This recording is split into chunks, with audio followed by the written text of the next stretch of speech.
네. 너무 심하게 하면 부담이 됩니다. 네, 저는 혈액형이 A형인데 저희 아내가 스몰 A형이래요. 그래서 너무 우울한 표정을 짓거나 그러면 제가 말을 못해요. 그리고 너무 과격한 반응을 해도 제가 눌려서 말을 못하니까 그냥 편하게 하시면 됩니다. 편하게. 잠깐 기도하고 시작하겠습니다. 네, 기도합시다. 네, 기도합시다. 준비될 때까지 좀 기다려 줄게요.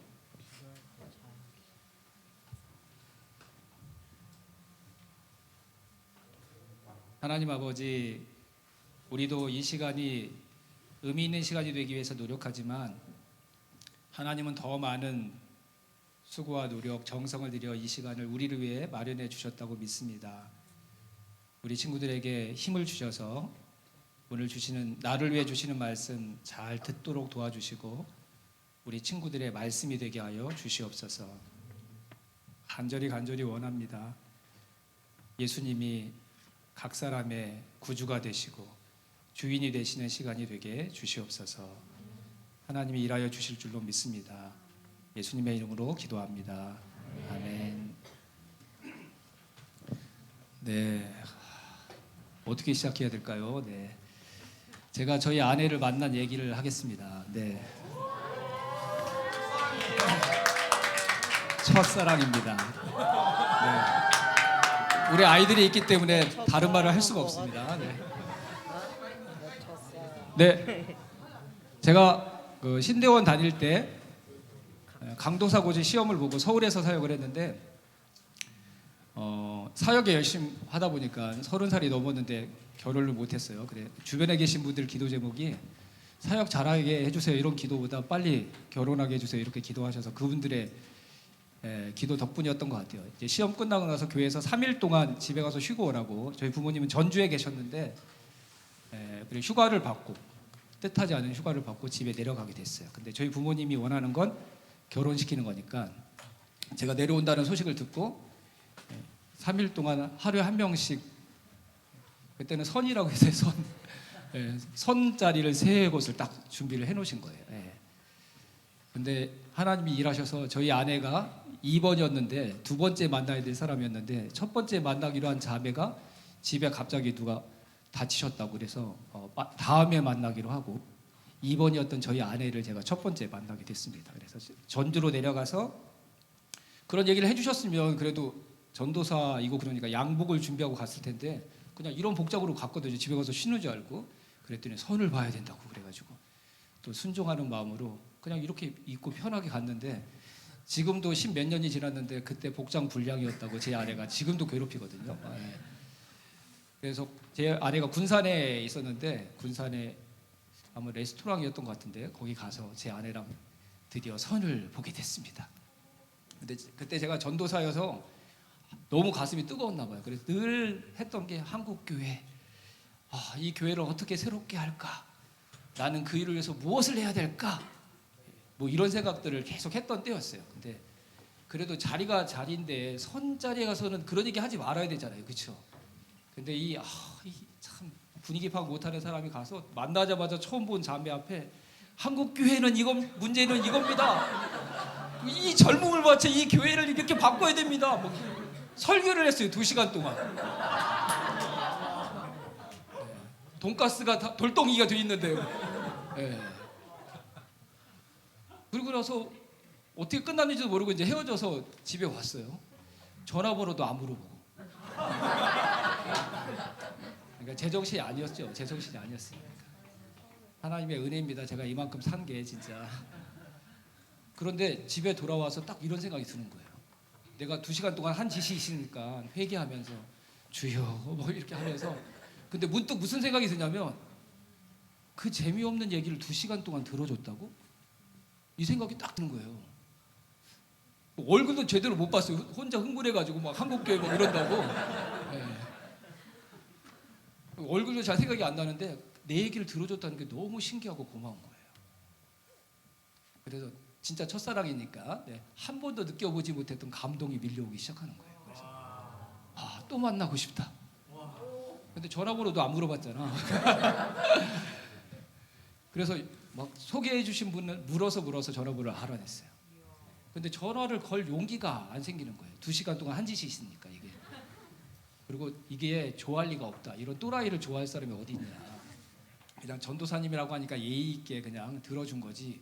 그러면서 전화를 걸었다 말까 막 이러다가 2시간을 또 보냈네요. 막 그러면서 스몰 A형이니까 막 연습도 한 거예요. 전화를 받으면 무슨 말을 해야겠다. 그리고 멘트를 써놓고 막 준비를 하고 이걸 또 바꿔볼까 막 이러다가 저녁 먹을 때가 지나갔어요. 예. 그래도 이게 걸고는 싶은데 용기를 안 나니까 스스로 기도하면서 전화벨을 7번 울릴 때까지 받지 않으면 이건 하나님이 아니라고 하신 사인이다 이렇게 생각하고 다 정리를 한 다음에 전화를 딱 걸었어요. 근데 제 기억으로는 분명히 한 번 벨이 울리기 전에 전화를 받았거든요. 근데 지금 제 아내의 의견은 한참 있다가 받았다고 얘기를 하는데 저는 성령께 맹세코 분명히 한 번 정도 울리고 받았어요. 분명히. 그리고 나서 제가 이제 정리를 했죠. 이 자매의 반응이 적극적으로 좋아하지 않으면 예의상 하는 말이니까 다시는 연락하지 말고 정중하게 이제 정리를 해야겠다. 그래서 제가 근데 제가 이렇게 얘기를 했어요. 그 멘트 좋은 걸 다 써놨는데 전화를 딱 받고 나니까 여보세요 하고 나니까 아무것도 안 보이는 거예요. 그 시간. 그래서 혼자 막 횡설수설을 하다가 나중에 결국 한마디를 했는데 제가 어머니 아버지 보러 전주에 가면 연락해도 될까요? 이 말을 했어요. 네. 근데 그때 반응이 제 아내 반응이 뭐라고 그랬냐면 제발 꼭 연락해 주세요 이렇게 했거든요. 지금 이거는 아직도 진위가 결정이 안 됐어요. 저는 제발 꼭이라는 말을 분명히 들었거든요. 근데 제 아내는 연락해 주세요라고만 얘기했다는데 저는 성령께 맹세코 분명히 들었어요. 제발 꼭, 제발 꼭. 네, 그래서 거기서 용기를 얻어가지고 다음에 꼭 전화 드리겠습니다 이렇게 했거든요. 제 성격상 제발 꼭이 아니면 전화할 리가 없어요. 전 분명히 제가 우리 교회인들 앞에서 이 얘기를 했거든요. 근데 아내가 나중에 해명을 하더라고요. 꼭은 아니라고. 꼭은 아니었다고 분명히 얘기를 하는데 저는 분명히 들었습니다. 예. 저같이 소심한 사람이 용기를 내서 전화를 했는데 제 아내가 만약에 그냥 평범한 반응을 했다고 한다면 저하고 계속 만나지 못했을 거예요. 여러분들이 오가까지 말씀을 배웠는데 저는 하나님이 예수님을 우리를 위한 어린 양으로 우리에게 성령을 주실 수 있는 분으로 또 하나님 아버지께 나아가고자 했던 우리의 장애물과 걸림돌들을 다 해결하셔서 하나님을 만나러 갈 수 있도록 우리를 위해 이 땅에 오신 그 예수님으로 하나님이 우리를 보내주셨다는 말은 제가 볼 때는 하나님이 우리에게 프로포즈 하신 것 같아요. 이제 이 예수를 통해 나에게 다시 와라. 세상에 이런 아름다운 프로포즈가 어디 있습니까? 창조하신 그 하나님의 놀라운 능력과 솜씨도 너무 우리에게 귀하고 아름다운 건데 그런 하나님을 하나님의 자리에서 밀어내고 내가 하나님 되어서 내 삶을 고장난 인간으로 만들어버리고 엉망진창으로 만들었던 우리를 위해 하나님께서 다시 우리에게 예수님을 보내주시면서 다시 예전으로 돌아와라. 내 아들과 딸로 다시 나랑 살자. 이런 멋진 프로포즈를 하나님께서 해주신 거예요. 근데 프로포즈를 아무리 멋있게 해도 상대방이 제발 꼭 뭐 이런 반응을 하지 않는다면 이루어질 수 있었을까요, 여러분?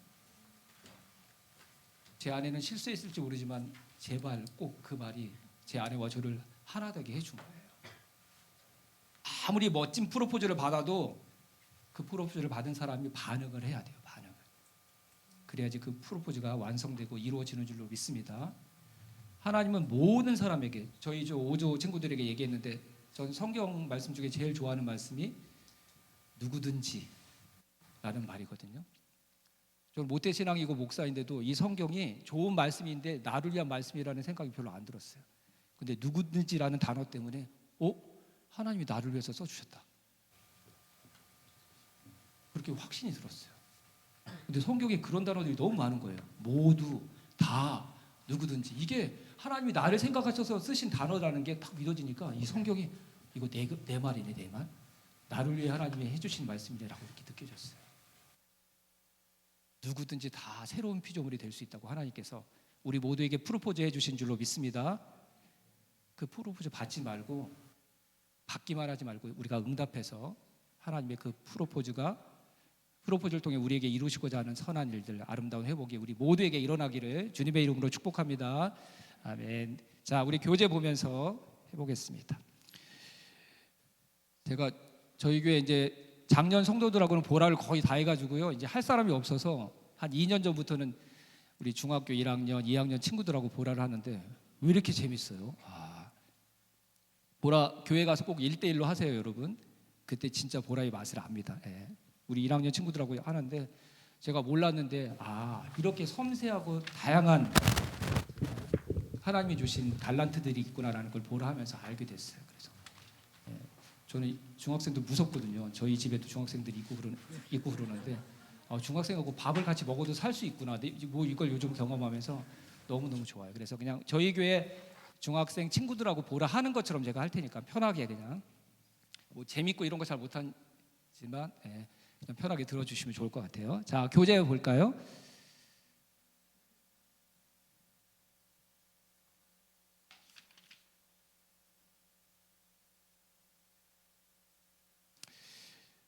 자, 마음 열기는 나중에 읽어보시고 말씀 먼저 보겠습니다. 누가복음 15장 말씀 한번 펴보시죠. 죄송해요. PPT도 준비를 못했어요. 네, 제가 그냥 저하고 1대1로 한다고 생각하시고 네, 해주셨어요. 이분들이. 네, 훌륭하십니다. 하늘에서 상 받으시기를. 자, 5장 누가복음 15장 11절 12절 같이 한번 읽어보겠습니다. 시작.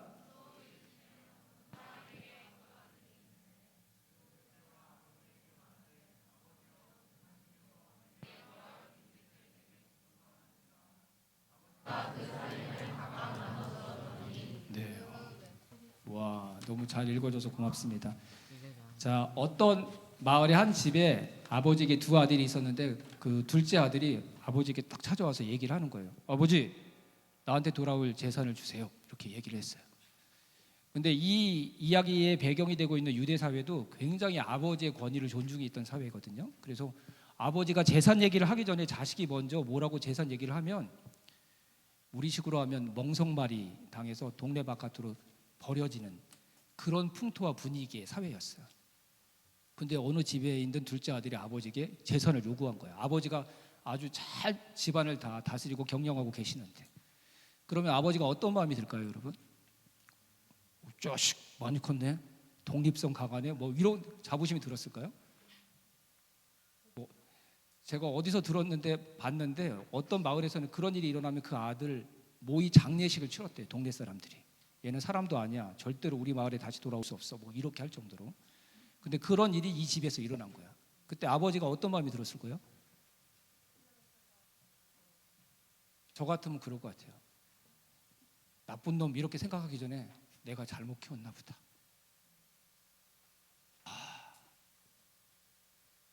내가 잘 못해준 게 자꾸 생각나서 아버지가 힘들었을 것 같아. 힘들었을 것 같아.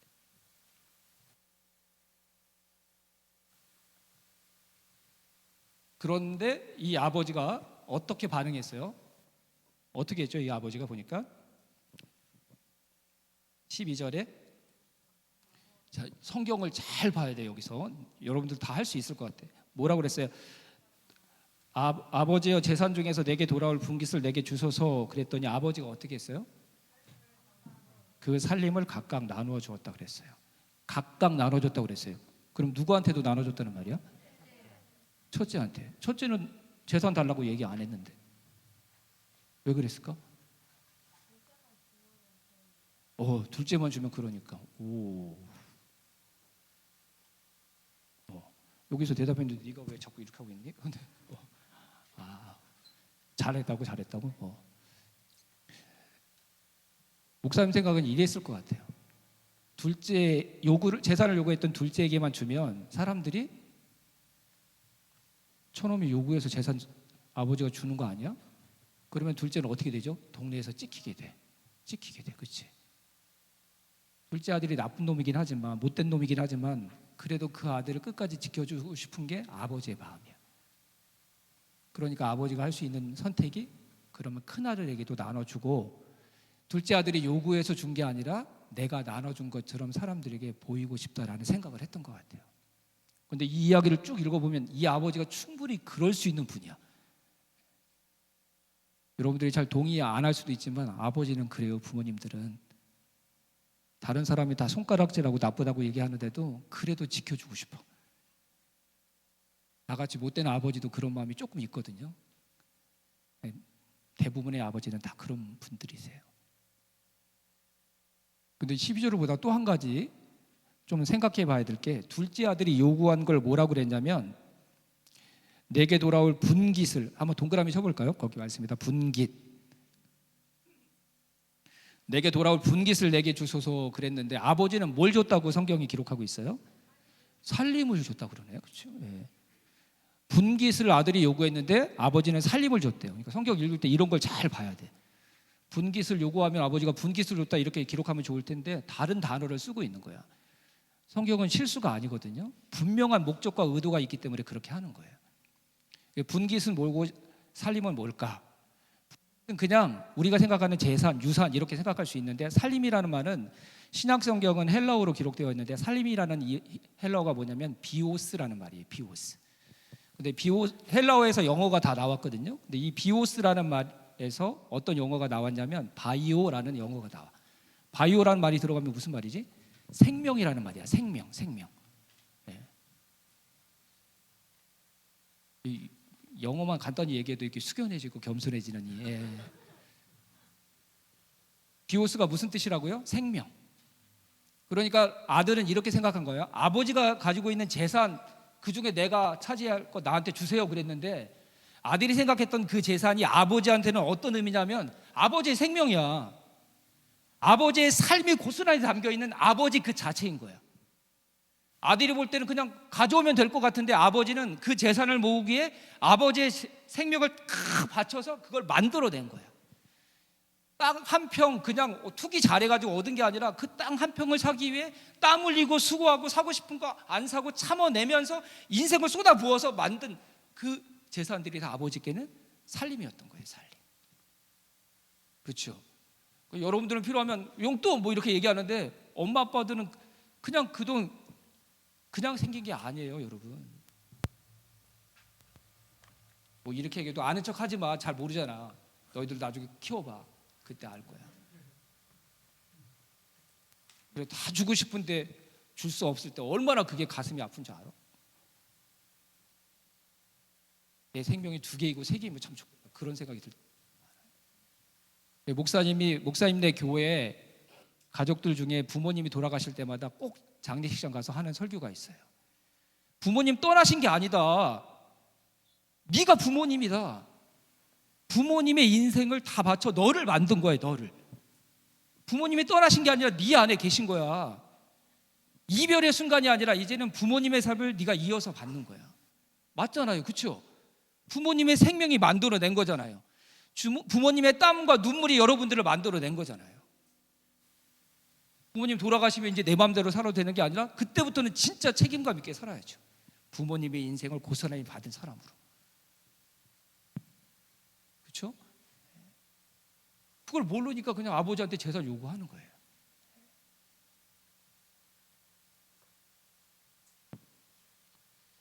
(13절) 읽어보겠습니다. 그 다음에 어떤 일이 일어났는지 13절 같이 읽어볼까요? 시작. 그 위에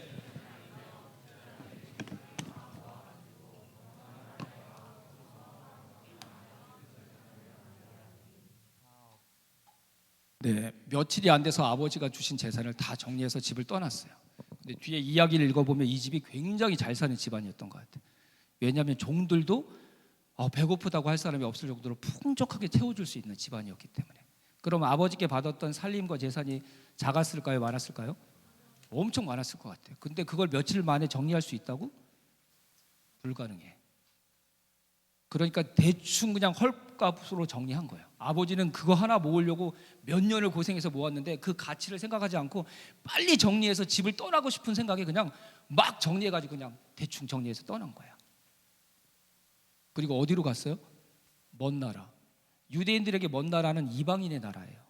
평상시에는 사람 같지도 않은 사람, 상종하지 말아야 될 사람, 일부러 그 마을에 지나가지만 돌아서 가고 막 이런 대상들. 근데 이상하다. 나쁜 짓 할 때는 그런 게 아무 선택의 조건이 안 돼. 나쁜 사람들, 사람도 같지 않은 사람들. 근데 아버지를 떠나서 자기가 원하는 걸 이룰 수 있다면 먼 나라든 그건 상관이 안 돼. 그래서 떠났어요. 그래서 그 아버지의 소중한 재산을 어떻게 썼어요? 허랑방탕하게 썼다고 그랬어요.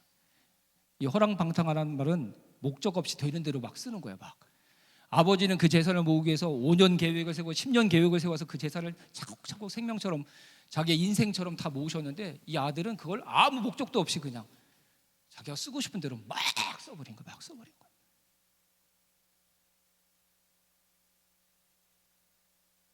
아버지께 그게 얼마나 소중한 것이라는 걸 조금이라도 알았다면 그렇게 하지 않았을 텐데.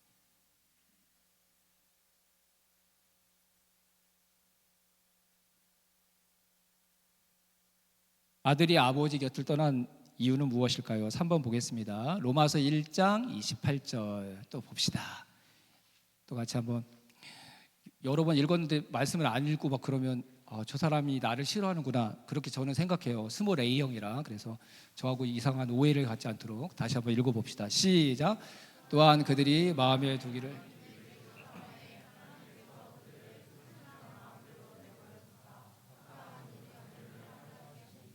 네. 이 둘째 아들의 이야기는 이런 배경에서 예수님이 하신 거예요.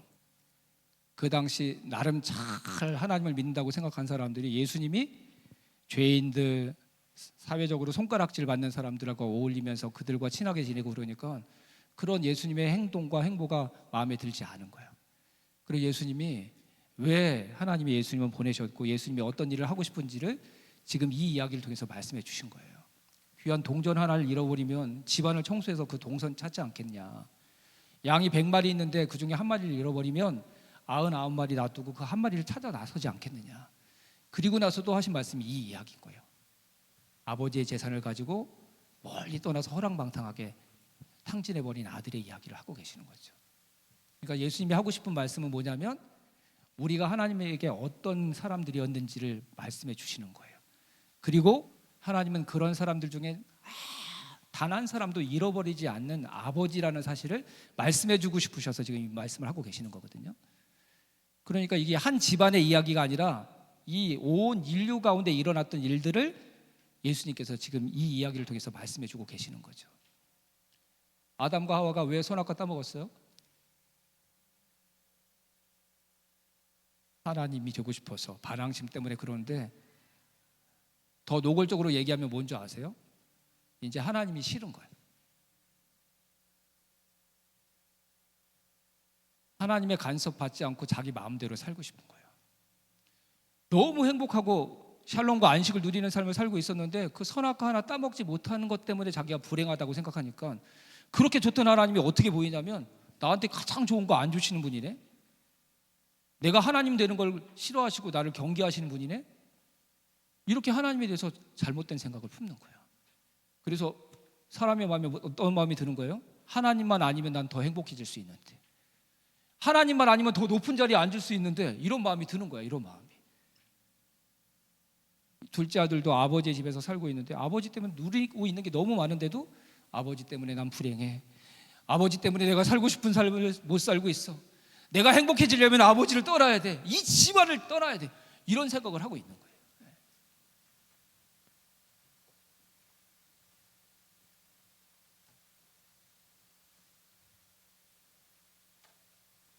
이사야 53장 6절 말씀도 보겠습니다.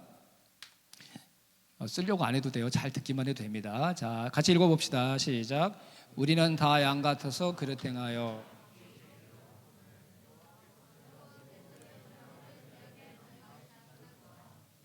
네, 성경에 보면 우리 인간을 양에 비유를 해요. 왜 그럴까요? 양의 어떤 속성과 인간의 속성이 비슷해서 그렇게 말씀하시는 걸까요? 다시 돌아오라고? 네. 난 거기까지는 묵상을 못했는데 더 묵상해 보도록 할게요. 네, 또 양이 가지고 있는 특징 중에 어떤 게 사람과 비슷해서 자꾸 우리 인생을, 인간을 양에 비유하실까요? 길을 잘 잃어버렸어. 네, 맞아요. 좋은 대답이야. 양은 시력이 안 좋대요. 시력이 안 좋아가지고 자기가 길을 찾아서 갈 수가 없대. 그래, 양은 겨우 자기 앞에 있는 양 엉덩이 쳐다보고 이렇게 가는 거야. 그래서 앞에 있는 양이 그냥 이렇게 가다 낭떠러지로 떨어지면 뒤에 있는 양은 엉덩이 쳐다보고 가다 같이 떨어져. 아프리카에 있는 양떼들이 있는데 수천 마리가 함께 이동하는 양떼들인데, 거기는 아프리카니까 풀 같은 게 많지 않잖아요. 그러니까 앞에 가는 양들이 풀들을 먹으면 뒤에 있는 양들, 따라가는 양들이 풀을 먹을 수 없으니까 머리로 나도 먹고 싶어 뭐 그러면서 이렇게 들이받기 시작한대. 그러면 뒤에서 자꾸 미니까 점점 속도가 막 빨라져가지고 앞에 있는 양들도 먹지 못하고 뭐 밀려갖고 막 이렇게 계속 달려간대요. 그러다가 낭떠러지에서 그냥 수천 마리가 같이 계속 다이빙 이러고 양 그렇게 떨어지는 거예요. 이렇게.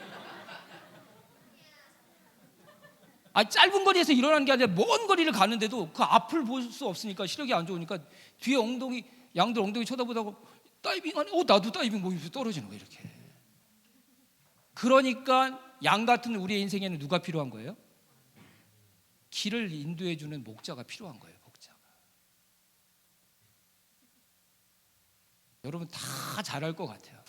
근데 여러분 내가 모든 능력을 다 가지고 있어도 나 혼자서 내 인생을 계획하고 이뤄가고 성취할 수 있는 사람 한 명도 없어요. 뭐가 옳은 길인지 몰라. 제가 아는 분 누나는 서울에 아주 큰 대기업 비서실에 취직을 했대요. 근데 출근하는 날 하이힐 신고 가다가 보도블록에 그게 끼어갖고 넘어져서 뇌진탕으로 죽었어요. 얼마나 좋은 옷 부모님이 사주고 얼마나 자랑하고 얼마나 좋아했는지 몰라요. 아무도 모르는 거야. 아무도. 인생은 출근길에 무슨 일이 일어날지도 모르는 사람이 인생을 계획한다고? 계획하면 다 되는 거예요, 여러분? 저희 교회도 장로님으로 세웠던 어떤 분이 갑자기 급성폐렴이 와가지고 돌아가셨어요. 그래서 세 분을 장로님으로 세우려고 그랬는데 그분이 편찮으신 바람에 1년 동안 그래서 예식을 못 하다가 아무도 몰라요. 아무도. 우리는 양 같은 존재. 그래 누가 필요하다고요? 안내자가 필요해요. 안내자가. 둘째 아들이 집에서 아버지가 내가 아버지의 품을 떠나서 이렇게 살면 내 인생이 행복해질 거야. 다 자기 생각이지. 그렇게 생각하고 있으면 진짜 다 그렇게 될 줄 알지. 근데 여러분 생각한 대로 들었어요? 이제 인생을 10년 가까이 살았잖아. 그치? 나하고 똑같이 두 자리 숫자의 인생이잖아. 그치? 별로 차이가 안 나. 이제 살 만큼 산 거야. 그치? 인생이 뭔지 알잖아. 어떤 놈이 좋은 놈이고 나쁜 놈이 다 알잖아. 그치? 그러니까 이제 내 마음대로 살아도 되는 거예요? 다 알 수 있어요? 전혀. 양은 시력이 좋지 않아요. 또 두 번째, 양은 어떤 속성을 가지고 있어요? 약해. 그렇죠? 양은 약해. 자기를 지킬 수 있는 무기가 없어. 대개 그러면 그런 동물들은 달리기를 잘하거든요. 다리가 길어서. 불행히 양은 다리도 짧아. 빨리 뛰지도 못해. 이게 무슨, 제가 천국 가서 꼭 하나님께 여쭤보고 싶어요. 양한테는 너무하신 거 아니에요? 내가 양씨라 더 억울해. 그래서 그런 게 좀. 그래서 뭐가 필요한 거야? 양에게는 양의 생명을 지켜줄 나를 사랑하는 목자가 필요한 거예요. 자기 힘으로 자기를 지킬 수 없는 존재가 양이에요. 그리고 그게 우리 인간이고.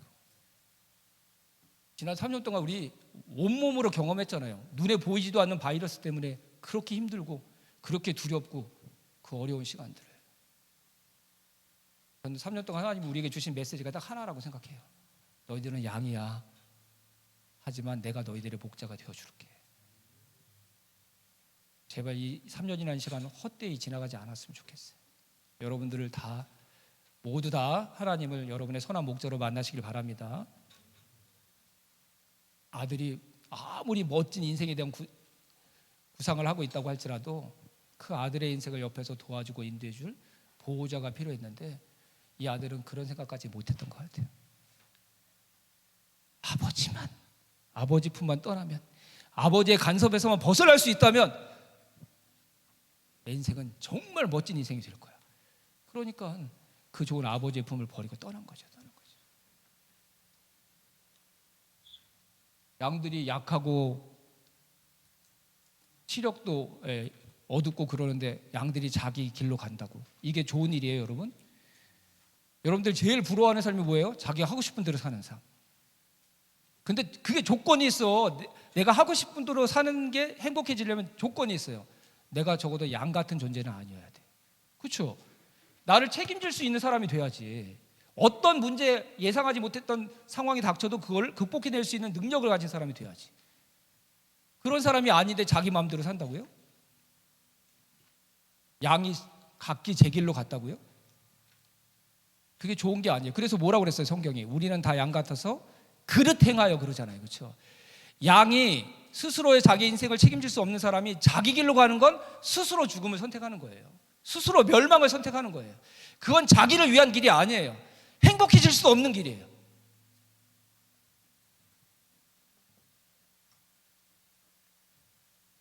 동의가 되죠. 그렇죠? 우리는 하나님 아버지가 필요한 사람들이고 목자가 필요한 사람들이에요.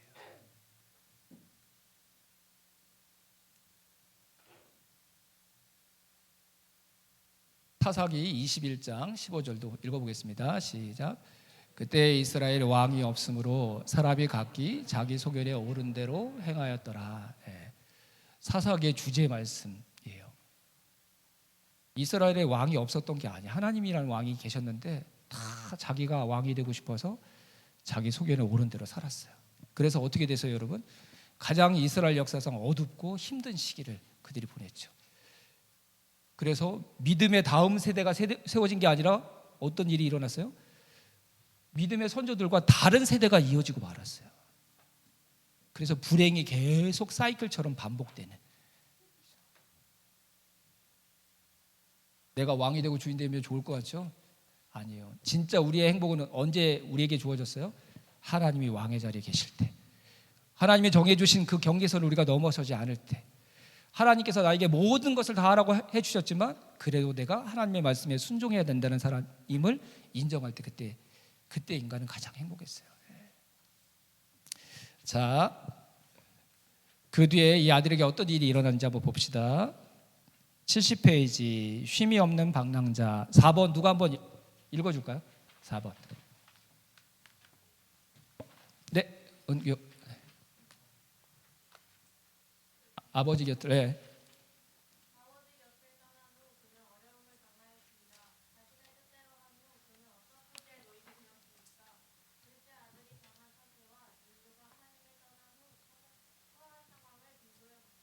네. 1번 또 같이 읽어봅시다. 시작.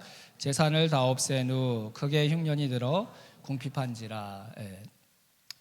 제가 이렇게 한번 생각이 되더라고요. 이 아들이 집을 나가서 처음에 어떤 곳에 딱 들어갔을 때는 재산이 많으니까 친구가 많았을까 없었을까?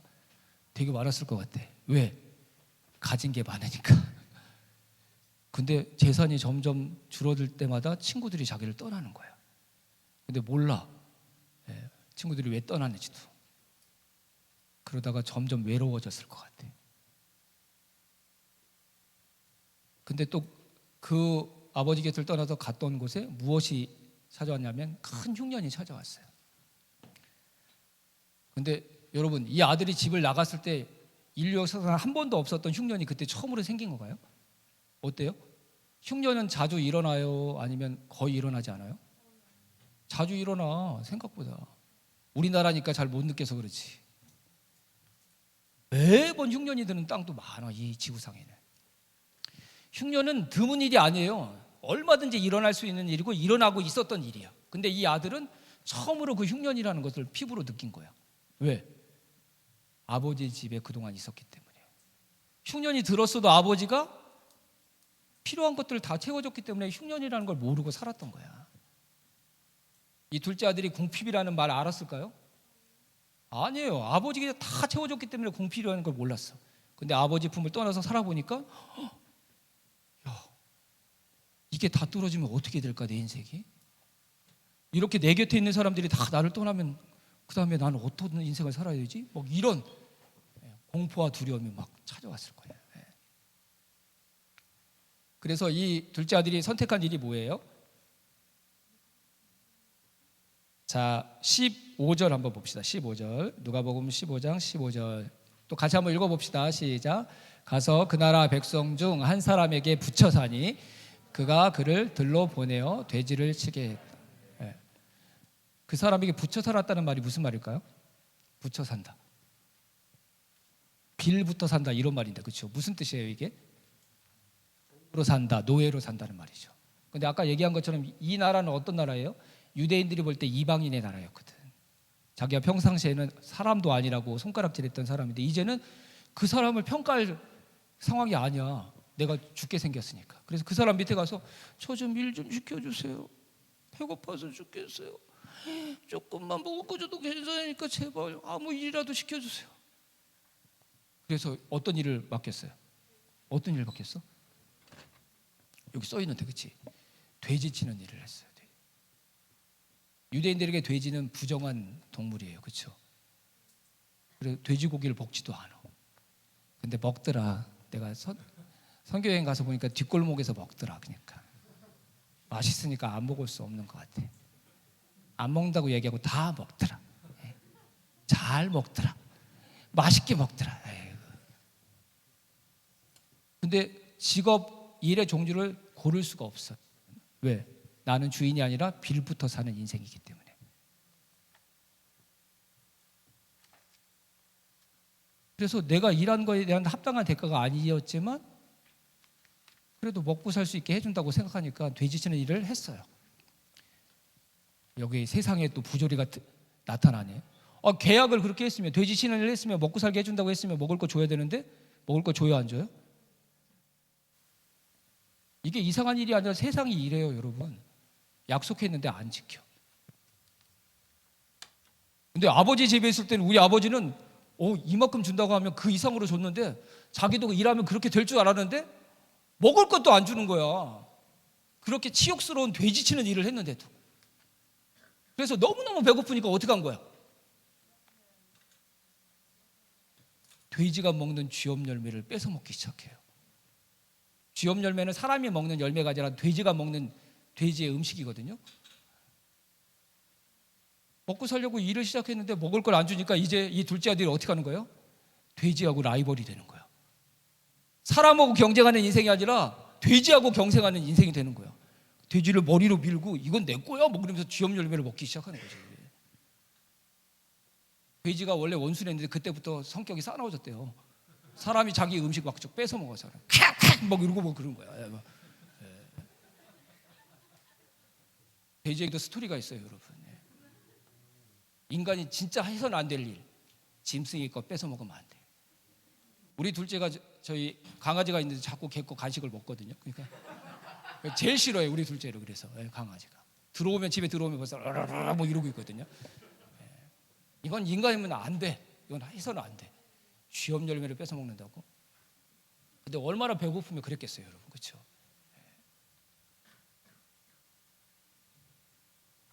아이고, 나쁜 놈인 줄 알았는데 자기 생각대로 아버지를 떠나서 살다 보니까 어떤 인생이 된 거예요? 불쌍한 놈이 되고 말았어. 아유, 세상에 저런 놈이 어디 있어? 이렇게 생각했는데 지금 살아가는 꼴을 보니까 너무너무 가슴이 아프고 불쌍. 세상에 쥐엄 열매 먹겠다고 돼지하고 경쟁하고 살아가니 참.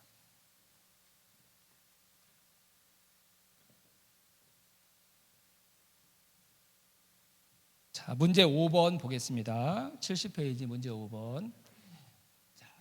잠 올 수 있는 타임이라 이제 좀 힘내봅시다. 같이 한번 읽어봅시다. 시작.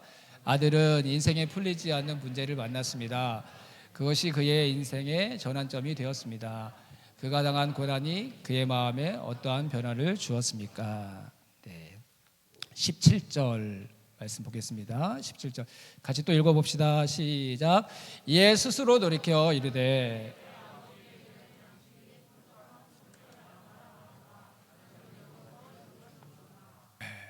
이에 스스로 돌이켜. 그 영어 성경 써 있나요? 네. 영어로 뭐라고 써 있는 거예요 거기에? 또 숙연해진다. 또 영어 얘기하니까 또 뭐라고 써 있는 거예요 거기?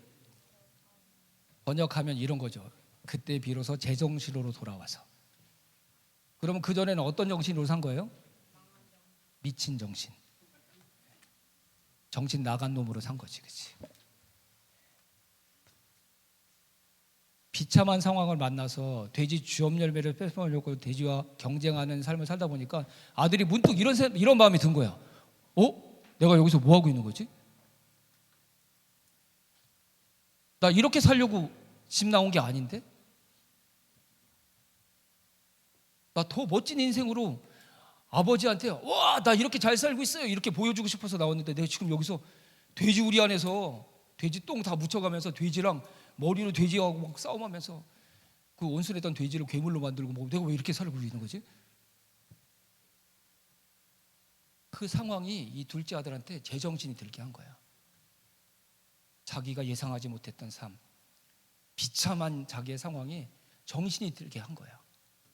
그래서 누구를 생각하게 했어요? 가만히 생각해 보니까 우리 아버지 집에서는 종들도 배고파했던 사람이 없었는데, 저희 품꾼은 정규직을 얘기하는 게 아니야. 그때 이뤄왔다 가고 비정규직, 그 사람들도 배고파하는 사람이 없었다는 거야.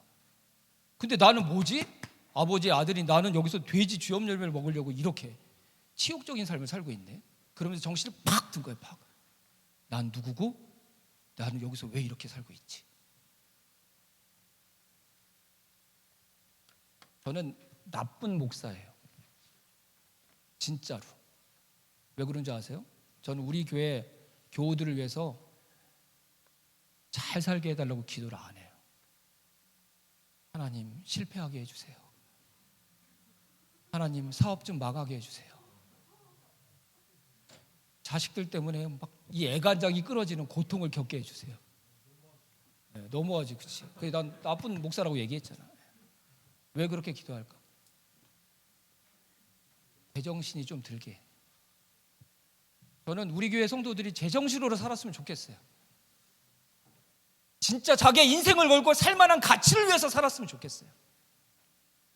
쥐염 열매가 아니라 진짜 하나님 나라의 그 가치를 위해서, 그 사람을 진짜 가장 존귀하고 아름다운 사람으로 만들어 줄 수 있는 그것을 위해 사는 사람이었으면 좋겠어요.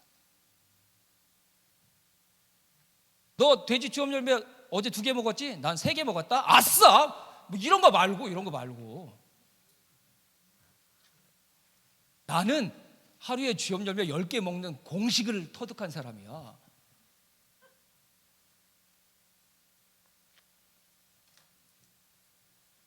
돼지 우리 안에서 둘째 아들이 살아가는 이 모습을 보면서요, 제가 얼마나 많이 울었는지 몰라요.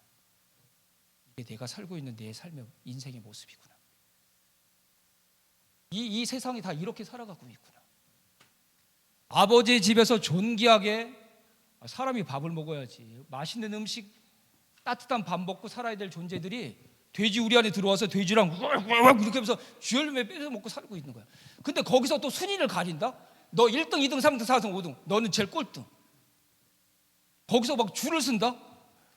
쟤는 하루에 쥐염 열매 10개 먹었대. 그럼 엄마들 눈이 뒤집히지. 야, 가서 배워. 공식 적어. 네. 첫 번째, 정신을 똑바로 차린다. 돼지의 울음소리에 절대로 흔들리지 않는다. 들이받는다. 뭐 이렇게 적어. 그래서 네 인생의 목표는 하루에 10개가 아니라 쥐염 열매 20개 먹는 인생이 될지어다. 그리고 막 축복기도 해줘. 돼지 쥐염 열매 20개 먹는 우리의 아들과 딸이 되게 해달라고 막.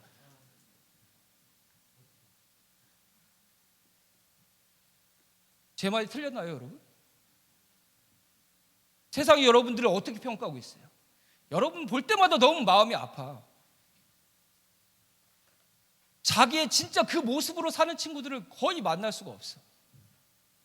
세상이 정해놓은 틀에 갇혀가지고 마치 돼지우리 안에서 쥐염 열매 몇 개 먹냐에 따라서 성공이냐 실패냐, 우수한 학생이냐 나쁜 학생, 정한 그 틀에 딱 갇혀서 살아가는 모습이 너무너무 가슴이 아파. 너무너무 가슴이 아파. 그게 진짜 성공이에요, 여러분? 제 자식들이 돼지우리 안에서 다른 애들 다 5개, 6개 쥐염 열매 먹는데 50개 먹었다고 제가 밖에서 이야 최고다 우리 역시 내 아들과 딸이야 이렇게 기뻐할 수 있어요, 제가? 여러분들이 그렇게 살아가고 있을 때 여러분의 부모님들이 밖에서 보면서 뭐라고 얘기하겠어요? 뭐라고 얘기할까? 화이팅! 잘할 수 있다 이렇게 얘기할까요, 여러분? 거기서 아무리 잘 살아도, 아무리 많은 쥐염 열매를 먹는 사람이 되어도 부모님의 마음에는 기쁨일 수가 없어요. 고통이죠, 고통.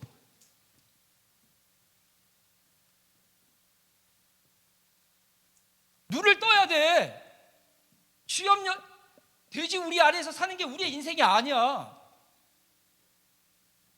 다른 사람들과 경쟁해서 조금 앞서는 걸로 그게 우리의 인생이 행복해지는 게 아니라니까. 너희들은 그런 존재가 아니야. 취업 열매가 우리가 먹어야 될 음식이 아니라고. 돼지 우리가 우리 집이 아니라고. 우리 집이 있어. 우리 아버지가 있어. 흉년이 와도 어려움이 와도 나에게 모든 걸 채워주실 분이 있다고. 거기가 우리가 있어야 될 자리라고. 우리가 있어야 될 자리.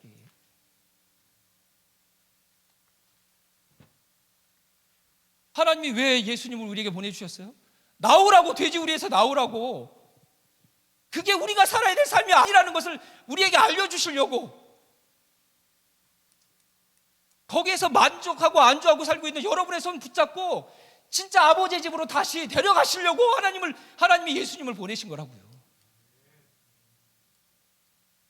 선악과 따먹으라고 마귀가 거짓말만 하고 안 하는 게 아니야. 돼지우리까지 쫓아와서 마귀가 그렇게 우리에게 거짓말하는 거예요.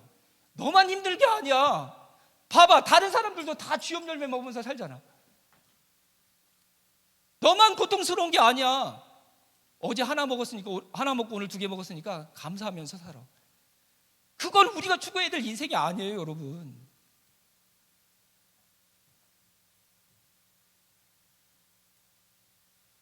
그냥 대충 걱정 없어요, 만족해요, 이렇게 얘기하지 말라고. 돼지 우리 안에서 만족하는 게 무슨 만족이에요, 여러분. 여러분들이 상상할 수 없는 진짜 존귀하고 아름다운 삶이 우리가 살아야 될 삶이라고요. 그 삶으로 우리를 하나님이 다시 데려가고 싶은 거야. 그래서 하나밖에 없는 당신의 아들을 희생제물인 어린 양으로 우리에게 보내주신 거예요.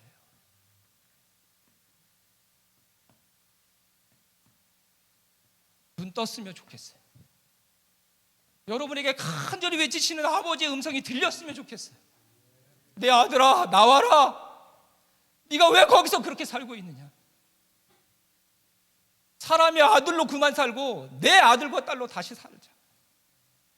취업 열매가 아니라 내가 너를 위해 정성껏 차려준 내 밥상을 함께 나누면서 먹는 내 아들과 딸로 같이 살자. 그렇게 외치고 계시는 거예요. 외치고 계시는 거예요.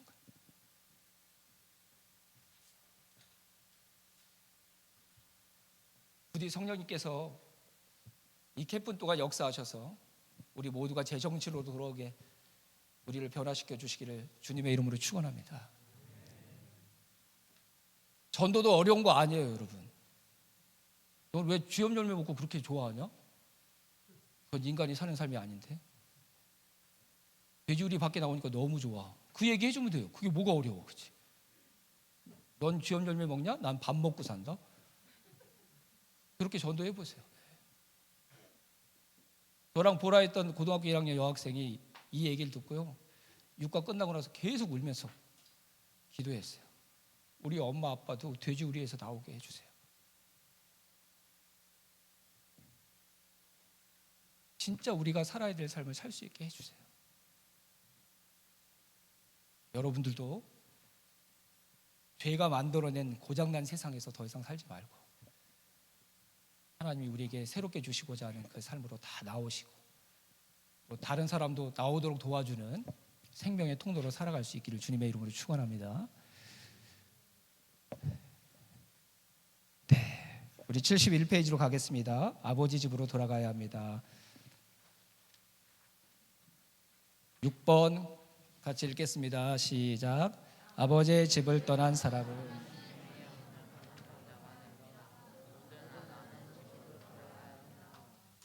네. 7번도 같이 읽어보겠습니다. 7번도 시작. 아들은 아버지께 가기가 두렵고 면목이 없습니다. 그러나 그는 돌아갔습니다. 어떤 마음으로 아버지께 갔습니까? 그리고 실제로 아버지 앞에서 어떻게 하였습니까? 네, 18절,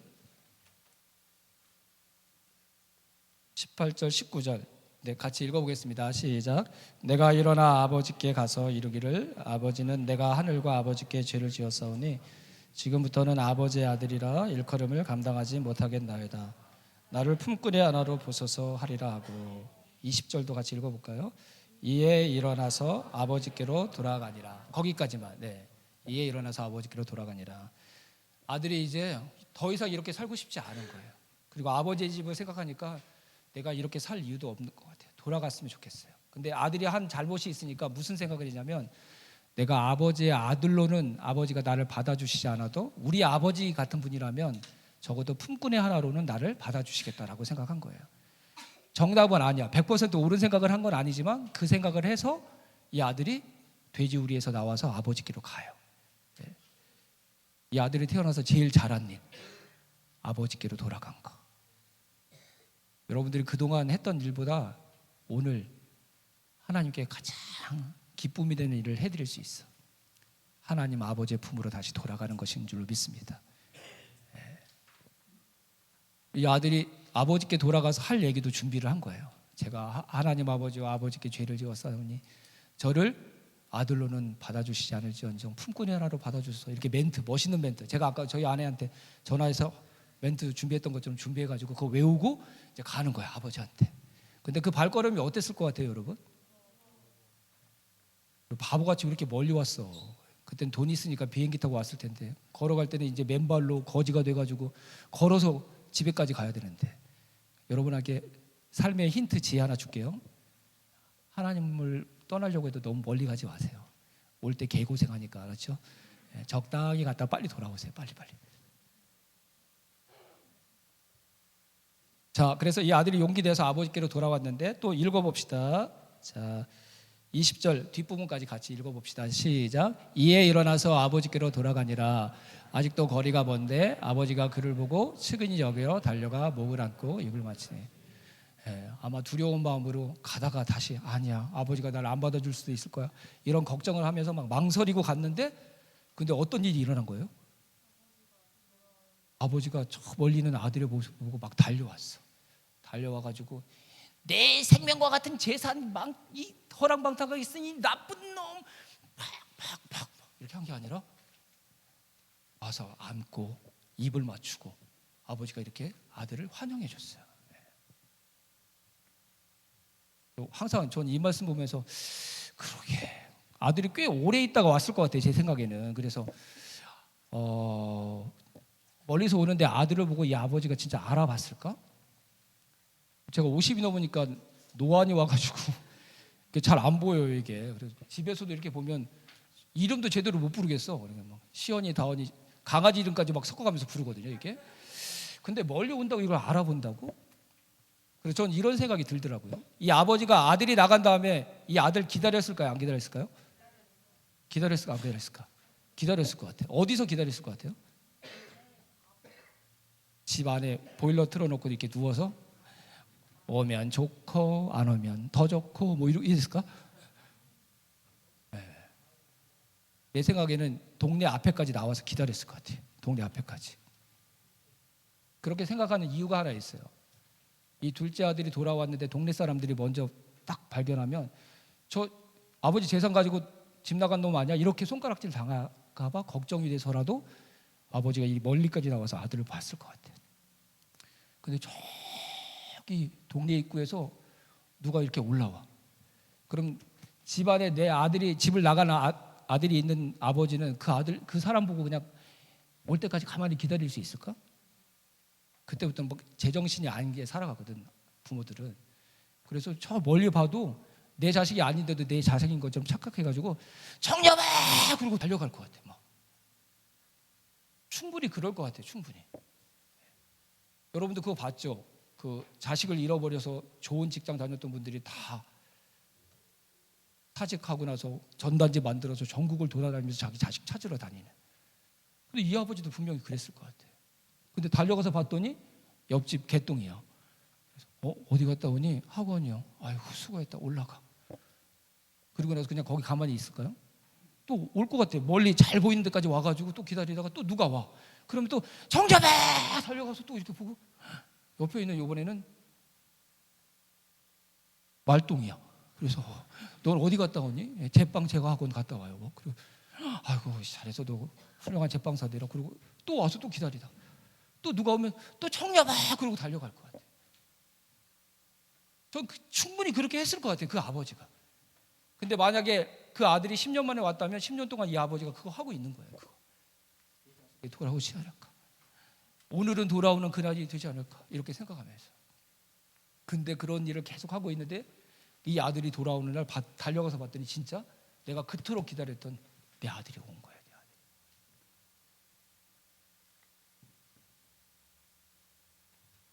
그리고 이 아들을 봤던 아버지의 마음은 측은히 여기는 마음이었어요. 따라해 봅시다. 측은히 여기는 마음. 영어로 하면 이게 뭐죠? 컴패션이에요. 컴패션.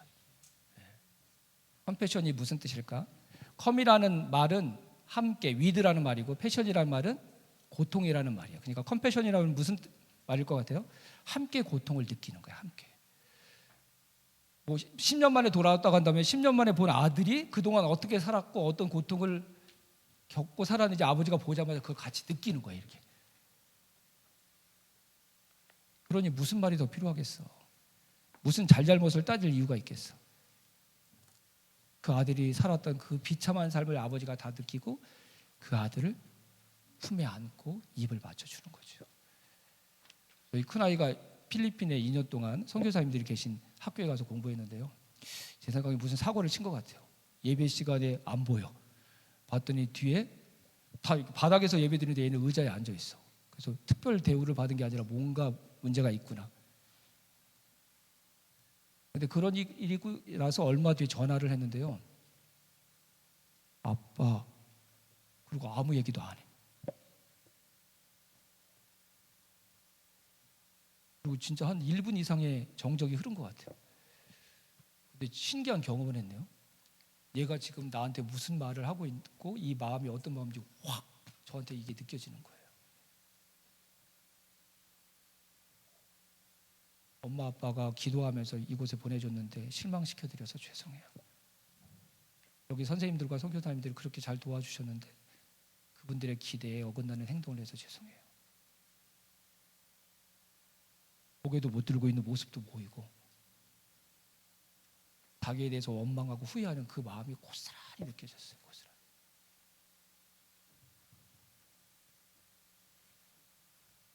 그래서 제가 얘기했어요. 엄민아, 괜찮아. 난 너보다 더 심했어. 누구나 잘못할 수 있는 거야.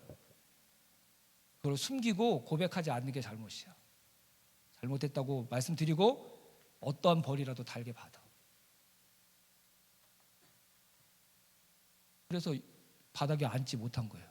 오리걸음 만본가 했다고 그래가지고 앉을 수가 없대. 앉을 수가. 예. 찬양단 드럼을 쳤는데 그것도 사역을 반성할 때까지 못하게 해서 찬양단에 있어야 될 아이가 저 뒤에 의자에 앉아 있는 모습을 보니까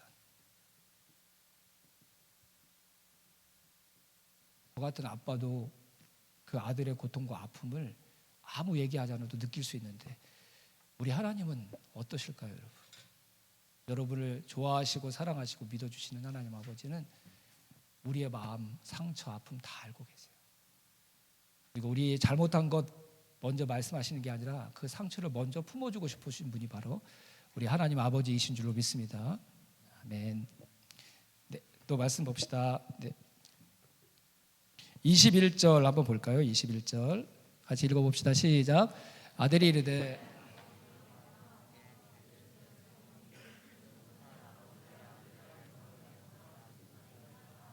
네, 이 말이 무슨 말이에요? 아버지 집으로 출발하면서 아들이 생각했던 멋진 멘트, 그렇죠? 그래서 그 준비한 멘트를 아버지한테 딱 고백을 하니까 이 아버지가 어떻게 했을까요? 오, 준비 많이 했는데 역시 사람 됐는데 이렇게 한 게 아니라 이 아들의 말을 씹어요. 그냥 아버지가. 22절 봅시다. 22절 시작. 제일 좋은 옷을 내어다가 입히고 손에 가락지를 끼우고 말에 아들이 그렇게 준비한 말을 딱 했으면 아버지가 뭐 이렇다 저렇다 반응을 해야 되는데 전혀 반응을 안 해. 왜 그럴까? 아버지는 한 번도 이 아들을 아들이 아니라고 생각해 본 적이 없는 거예요. 이 아들은 아버지와 함께 같은 집에서 사는 동안에도 아버지를 아버지로 인정하지 않았는데 이 아버지는 같이 살 때는 물론이거니와 아버지의 생명과 같은 살림을 가지고 나서 허락망탕하게 아들이 죄악을 지으면서 사는 그 순간에도 내 아들이 아니라고 한 번도 생각해 본 적이 없으신 거예요. 너 그렇게 살아도 내 아들이야. 내 살림 허랑방탕하게 탕진하면서 살아도, 돼지랑 경쟁하면서 사는 그런 비참한 인생으로 살아도 너는 내 아들이야. 이렇게 이 아버지는 생각했기 때문에 아들이 했던 그 말이 아버지의 귀에 들어오질 않아요. 그리고 아버지는 아들이 돌아오면 하고 싶은 아버지의 계획을 그대로 이행을 하시는 거죠. 좋은 옷 가져와, 손에 가락지를 끼워. 이 말이 무슨 말이에요? 옛날에는 이 반지로 도장을 찍었어. 반지로. 그러니까 주인에게만 이 가락지가 끼어져 있는 거야. 아들은 종의 하나로 아버지께 받아들이기를 기대하고 왔는데, 아버지는 이 아들을 종이 아니라 누구로 받아들인 거예요? 아들로 받아들인 거예요. 노예로 살았기 때문에 신발이 벗겨져 있었어. 근데 그 아들에게 신을 신기어서 너는 나와 동일한 이 집안의 주인임을 보여주는 거죠.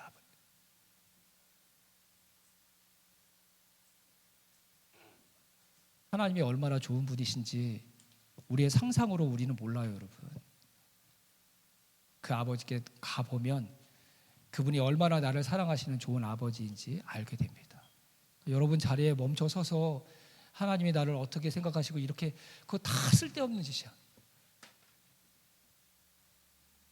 하나님이 나를 어떻게 생각하시는지 알려면 어떻게 해야 될까?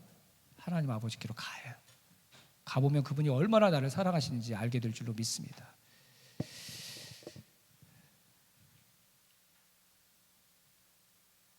큰아들 이야기도 해야 되죠, 그렇죠? 큰아들 이야기는 넘어가겠습니다. 자, 뒤에 박스 안에 한번 읽어봅시다.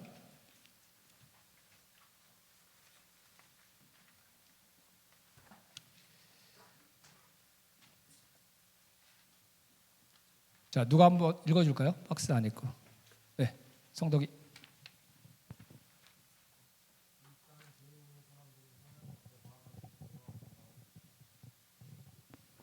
그리하여 돼지 치는 자로서의 삶을 살게 됩니다. 그 삶이 얼마나 힘들고 고통스러운지 모릅니다.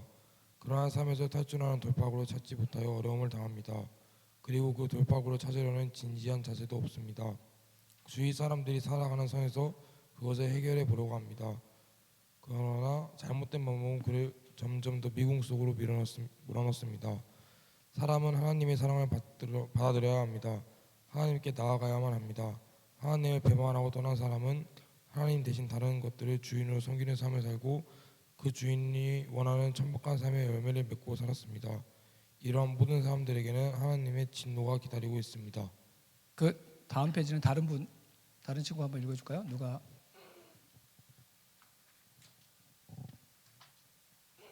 용기를 내주세요. 여기 앞에 있네. 네, 감사합니다. 마이크. 네. 오늘 누가복음에서 본 것처럼 우리의 아버지 되신 하나님께서는 아담이 그분에게 나아오시길 원합니다. 하나님을 배반하고 또한 범하였던 모든 죄를 하나님 앞에 다 회개하기를 원하십니다. 그리고 이제는 하나님을 아버지로 모셔야 합니다. 예수님을 나 위에 대신 죽으신 구세주로 모셔야 합니다. 탕자가 아버지께 돌아가듯이 돌아가기만 하면 하나님은 우리에게 목을 안아주시고 입을 맞추어 주시고 기쁨의 잔치를 벌여주실 것입니다. 아멘. 여러분 다 우리에게 예수님을 통해서 프로포즈 하신 하나님의 그 프로포즈를 다 믿음으로 받아들이시길 바랍니다. 하나님 앞에 가보세요. 그럼 얼마나 사랑했는지, 나를 사랑하시는 분이신지 반드시 알게 될 것입니다. 자, 그래서 어떻게 영접해야 되는지 조금 더 말씀을 보도록 하겠습니다. 먼저 문을 두드리시는 분이십니다. 9번 요한복음 1장 12절 보겠습니다. 요한복음 1장 12절. 자, 같이 읽어봅시다. 거의 다 왔습니다. 시작. 영접하는 자 곧 그 이름을.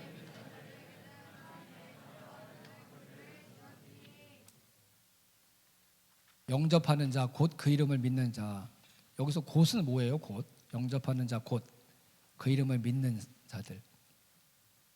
무슨 뜻일까? 예? 그래, 앞에 말하고 뒤에 말이 같다는 말이지, 그렇죠? 예. 그러니까 영접하는 거하고 그 이름이라 그랬는데 그 이름은 누구의 이름을 얘기할까요? 예수님의 이름을 믿는 게 같다, 이렇게 얘기하는 거예요. 자, 저를 보세요.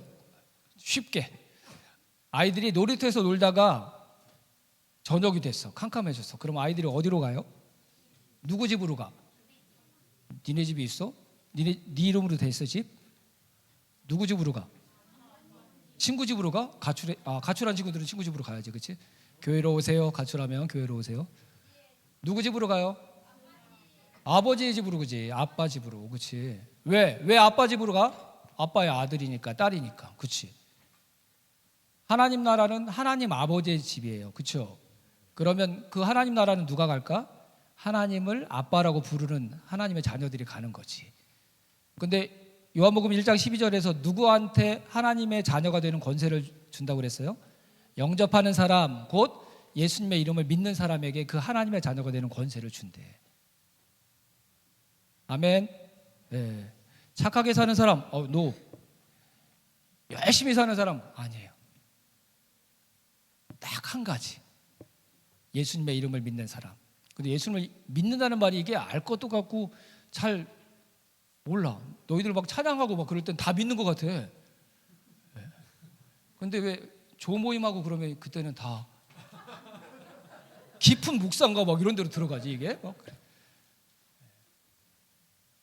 믿는다는 말이 좀 애매할 수 있어요. 그래서 쉽게 받아들이기 위해서 뭐라고 그랬냐면 믿는 것을 영접하는 것과 같은 거다 이렇게 얘기를 하는 거예요. 영접한다는 말은 그럼 무슨 말이에요? 누구를 영접한다는 게 누가 나한테 와. 그 사람을 영접한다는 말이 뭐야?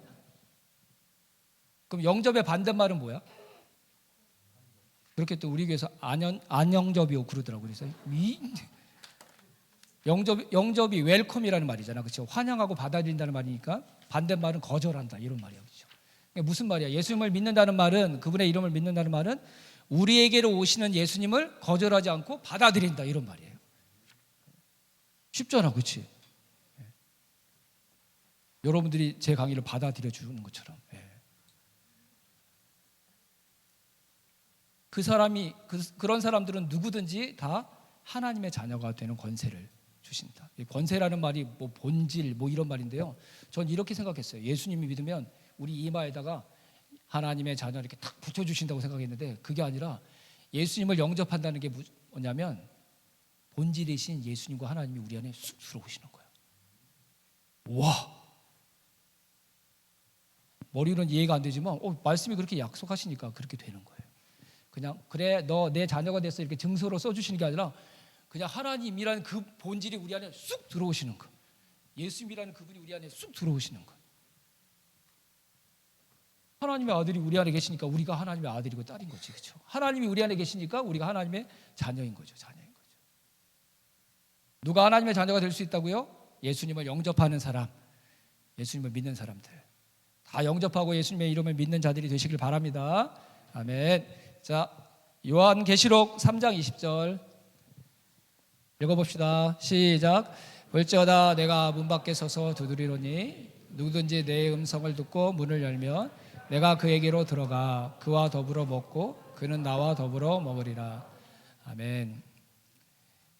오가 강의하는데 저희 조에도 희망이 생겼어요. 오가가 끝나고 나서 그러면 어떻게 영접해야 될까요? 이렇게 물어봐가지고 제가 와, 그동안 나는 실패했어. 이번 캠프는 너무 어려워 힘들어 막 그랬는데 그 얘기를 해주니까 제가 살아났어요. 예. 그 친구가 아니었다면 제가 육가 강의를 못했을 것 같아요. 다원아 시원아 집에 가자 이렇게 할 뻔했는데 살려줬어요 저를. 어떻게 영접하느냐. 예.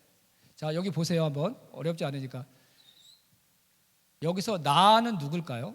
볼지어다 내가 내 음성을 듣고 내가 그에게로 들어가며 나와 더불어 먹으리라 그래. 나는 누굴까요? 여기서 나. 하나님도 맞고 예수님이에요. 예수님. 그럼 문이라는 단어는 뭘 의미할까? 문. 마음, 우리의 인생. 그렇지. 예수님이 지금 뭐 하고 계신다는 거예요? 우리의 마음과 인생의 문을 두드리고 계신다 이렇게. 누가 문 밖에서 노크를 하면 무슨 의미야 그게? 들어오고 싶다는 거잖아. 그렇지? 근데 예수님이 우리의 인생에 계속 이렇게 들어오고 싶으셔서. 그러면 밖에서 녹화하는 분이 방 안으로 들어오려면 문 안으로 들어오려면 어떻게 하면 될까요, 여러분? 그것도 아니더라. 내가 내 방에 있어 보면 우리 교회는 방과 후 학교를 해서 초등학생들하고 내가 맨날 놀고 그러거든. 되게 그러니까 유치해 내가. 그래서 내 방에 있으면 3층에 있으면 얘네들이 뭐 할 거 다 하고 나면 놀 데가 없으니까 내 방에 3층에 와가지고 이렇게 놓고 하고 나서 내가 네 들어오세요 이렇게 얘기하기도 전에 이미 문 열고 들어와 있어. 진짜 들어오고 싶은 마음이 강하면 안에 있는 사람이 크게 뭐 반응하지 않아도 돼. 그냥 네 이렇게 얘기하면. 요즘은 놓고도 안 하고 그냥 들어와 막. 그래서 제가 늘 경건한 자세로 있으려고 노력하고 있어요. 어떤 상황이 일어날지 모르니까. 그거 아니 너희들? 우리 예수님이 얼마나 오랫동안 너희들의 마음의 문을 두드리고 계셨는지. 내가 천국 가서 또 하나 확인해 보고 싶은 것. 양의 다리는 왜 이렇게 짧았나요? 뭐 그거 하나 하고 예수님의 손 보고 싶어. 적어도 지금까지 예수님을 영접하지 않은 사람이라면 나는 너희들의 인생의 그 기간만큼 예수님이 이렇게 하고 계셨다고 생각하거든. 일주일에 한 번이 아니라 매 순간. 왜? 그분은 우리 안에 들어오고 싶으셔서. 우리와 같은 손이 있다면 이 손이 남아났을까?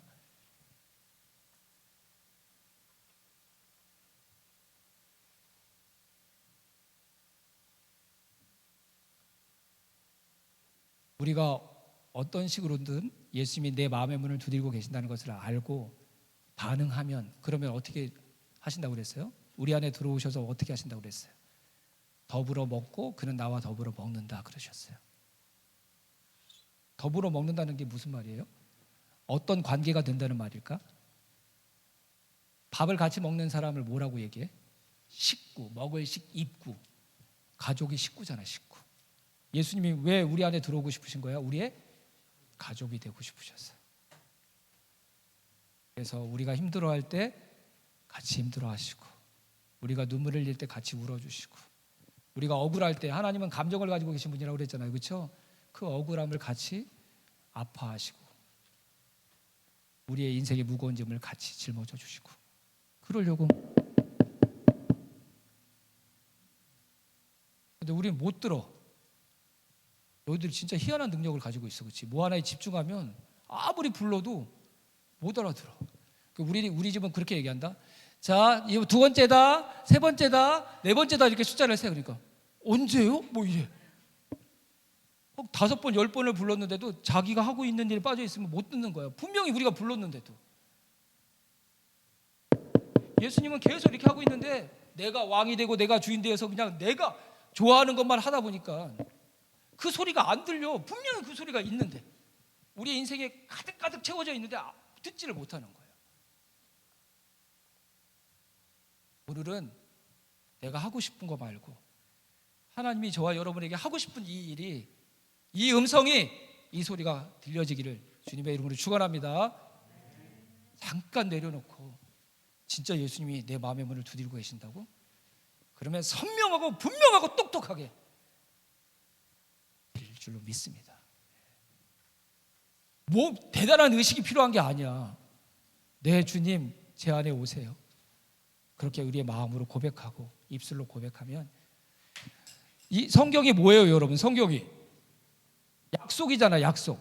구약은 어떤 약속? 오래된 약속. 신약은 새로운 약속. 진짜 중요한 약속할 때 여러분 입으로 해요, 아니면 문서로 남겨요? 집 계약할 때 말로 이 집 마음에 드는데요? 우리한테 넘기세요. 오케이? 이렇게 살아요? 다 문서로 남기잖아. 이게 약속이야, 하나님의 약속. 내가 너희들의 마음의 문을 두드릴 때 마음의 문을 열고 나를 영접하면 내가 너희들에게 들어가서 너와 가족이 되겠다. 지키고 싶으셔서 우리에게 주셨던 약속, 주신 약속. 오늘 이곳에 계신 모든 우리 다음 세대 친구들, 마음의 문을 열고 예수님과 가족이 되는 은혜가 있기를, 그 구원의 역사가 일어나기를 주님의 이름으로 축원합니다. 아멘. 자,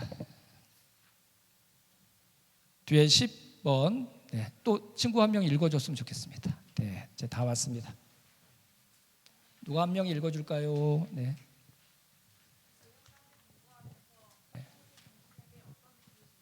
어떻게 당신을 사랑하셨는지 다 들었습니다. 이제 어떻게 하시겠습니까? 그분의 사랑을 거부하시겠습니까?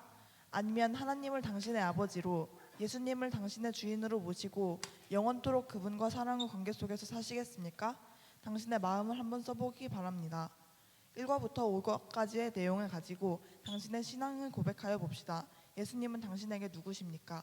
네. 자, 이제 우리 영접을 쓸 건데요. 한 가지 꼭 제가 이 얘기를 하고 싶어요. 예수님이 우리의 마음을 열면 그 사람이 어떤 사람인지 다 예수님이 오세요. 분명히 오시는데 중요한 건 예수님이 우리 안에 오신 다음에 그냥 구경꾼처럼 그냥 계시는 게 아니야. 예수님은 한 인격이시거든. 근데 다른 인격이 내 안에 들어온다는 건 생각하는 것만큼 그렇게 마냥 좋은 일은 아니야. 예. 우리에게 가장 익숙하고 우리가 지금 좋아하는 건 뭐냐면 내 마음대로 사는 거거든. 근데 예수님께서 누구든지 마음의 문을 열면 들어오시지만 그 다음부터는 어떤 일을 하시냐면 그 사람이 주인이 되어서 살았던 삶 중에 잘못된 부분들을 하나씩 예수님이 간섭하셔서 바꾸어 나가시는 거예요. 근데 이게 생각보다 힘들어요. 예수님이 여러분 안에 딱 오셔가지고 야, 너 네 컴퓨터 한번 켜봐. 일주일 동안 컴퓨터로 봤던 사이트들 예수님께서 하나씩 보시고 그러면 여러분 어때요? 기분 좋아요? 예수님 저에게 깊은 관심을 가지고 계시군요. 저랑 함께 같이 보시죠. 뭐 이렇게 할 수 있어요, 여러분?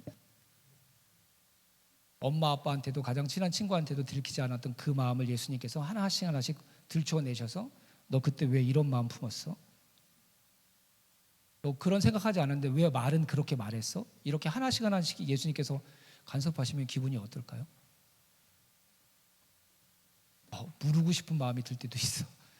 예수님, 저는 아닌 것 같으니까 다시 나가 주실래요?